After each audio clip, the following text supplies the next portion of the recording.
Hello everyone, this is Flip Talker here, and I'm going to talk about game art classes in the Art Institute of Pittsburgh. I've been getting questions about it. Well, I feel like I can dedicate a whole 10-minute video to talk about it. And again, this video is aimed for those who is interested in going to the Art Institute of Pittsburgh for game art. I'm not going to lie to you. I'm not going to sugarcoat this any way, shape, or form.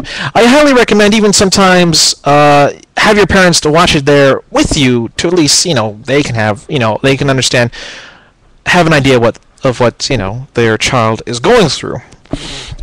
So if you have parents that support you, that are, they're going to, take you to the school, to pay the money, so yeah, have them watching.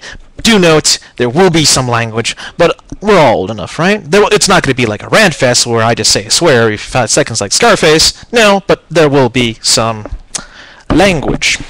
Now, popular to, thing when you get in, the thing that a lot of game art students come in, new game art students, who just signed up to the school, I'm sorry. Game art students who think that they played a lot of video games, they should be okay. One of my favorite teachers, Stiers, great guy, he worked in the video game industry, and he does game art classes, and he also does life drawing classes, I believe. He told me, and in his entire class, it doesn't matter how much video games you play or how much you know. It doesn't mean anything.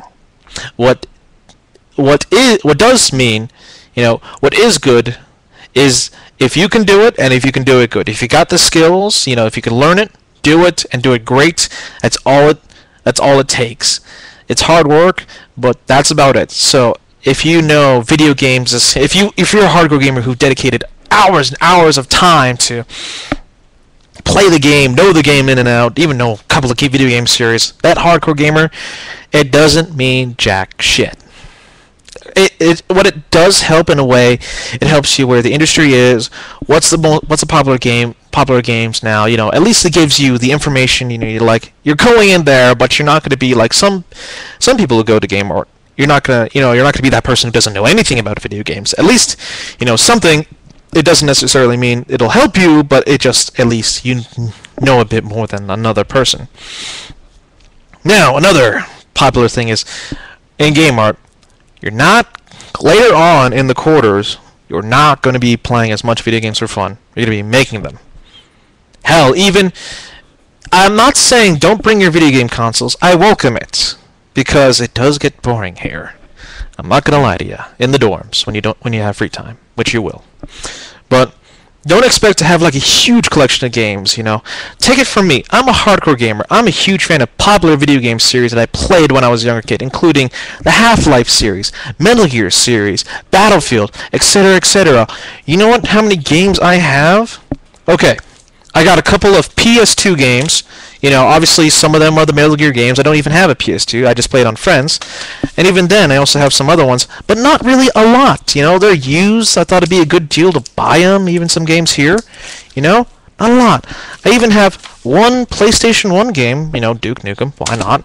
And 2 PC games, which I don't really play anymore because my laptop's not on par, which is World Conflict Soviet Assault and Crisis Maximum. Yes, I am that much of a hardcore gamer. And for my PS3 games, I have a lot of PlayStation Network games. They're small games, but they're fun to play. And then, I just only have, really, 4 PS3 games. My collection's growing again, but it's, even then I can expect I'll probably only have like around 10 games. And even then I won't play a lot of them. I will on the weekends more, but yeah. So you don't need like the vast game library. I can say is, you can bring your game console, you can bring your games. Don't expect to be playing it a lot more and later in quarters. You can play it on your free time when your work is done. You can use it to watch movies, unless you have a Wii, then you're kind of screwed there. But yeah, now that is done. Now, when you do submit in your portfolio to see if you get, for your game art application, concentrate on human anatomy. It is important. Don't draw anything else but human anatomy. Draw full body nude poses. Yes, you're gonna draw naked people. The body parts, so it doesn't, yes, it's like, oh, we're drawing naked people, boobies, boobies. Yeah, you're gonna get used to it. So just draw full body figures in different poses, hands and feet important, as well as facial features as well. So try to draw them accurately and not, just draw the outline. Just try to, really draw them. Same goes when you're in it taking life art or advanced life art or other classes. Human anatomy is key. Other than that, some people are actually denied in game art, and they're known as pre-game art, which means they are officially in graphic design, even though they want to get into game art. Then, what they're trying to teach you is they're going to teach you the skills because they feel like your skills are not on par. And after that, when you feel ready, you can make a portfolio and set up a meeting with Amakawa, who is the current game art director, and see if he passes it. You also have to get good grades. Yes, you cannot slack off. It costs money. Believe me, I'm talking from experience. Now, because even if your portfolio passes, if your grades are not on par, you can't get in. I can say it for myself, where my portfolio passed. I was in gamer, but since my grades weren't on par, they kicked me out. So it's like, yes, it feels like I got bitch slapped to the face, but some people can say, yes, I managed to get in, I can do it again. So I'm hoping to do it again. If not, I'll have another route I can take. But yeah, do good work. Stick with it. And I'm at least giving you the proper, details on if your application didn't get accepted because of your drawings initially, you will be stuck in graphic design until you set up that interview. And please do good drawings. So, because I know some friends told me that some of their friends and some other people that I knew got stuck in game art thinking graphic design thinking they get into game art, and they just went up and left. Yeah. Other than that, the work is hard. Working is hard. Game art is one of the hardest majors here available at the Art Institute of Pittsburgh. Granted, other majors as well is hard in their own unique sense. Photography, I heard a lot of photography students talk about it. Not good things. I'm sure fashion design, even though you have to have a 1.0 GPA to stay on there, which kind of explains a lot. But that's a whole different story, And they're the most hated majors here in school from the student body. But again, that's another story. But it is hard work, and the teachers will also weed out the weak ones, which means that if you do not do good work, bam, you're out of there.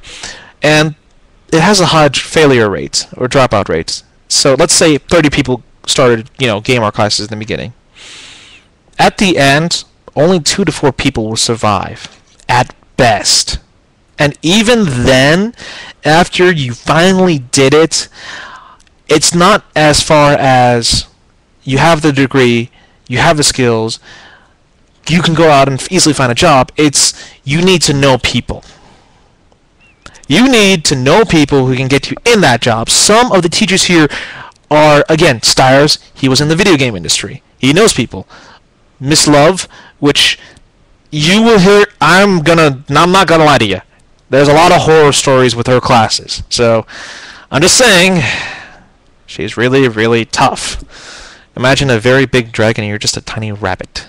It's that tough. But it's not like they're trying to make you fail for their own amusement. They want you to work hard and do good work. That's what you come here to do. Work hard, do good work. But again, it's a hard thing. It's a hard major, and again, you need to have contacts in the gaming industry. But what I can recommend now is learning the programs and refining your drawing skills. Again, human anatomy is important. The programs that they are using is 3ds Max and ZBrush are the 2 major 3D modeling programs. I'm currently self-teaching myself. Even though I'm not in game art, I'm self-teaching myself the skills I need. So if I'm not in game art, and if I graduate as a graphic design student, I will still have the same skills of a game art student and a graphic design student in one. It's a two-in-one thing. And even then, I have some contacts in the gaming industry since I'm technically a gaming press. Hopefully, I am hoping I can get a job at Valve because they make great stuff. They make awesome games. So that's the video. I hope you listen to it well. And parents, please push your kids. They can play video games too, but just they got to do the work.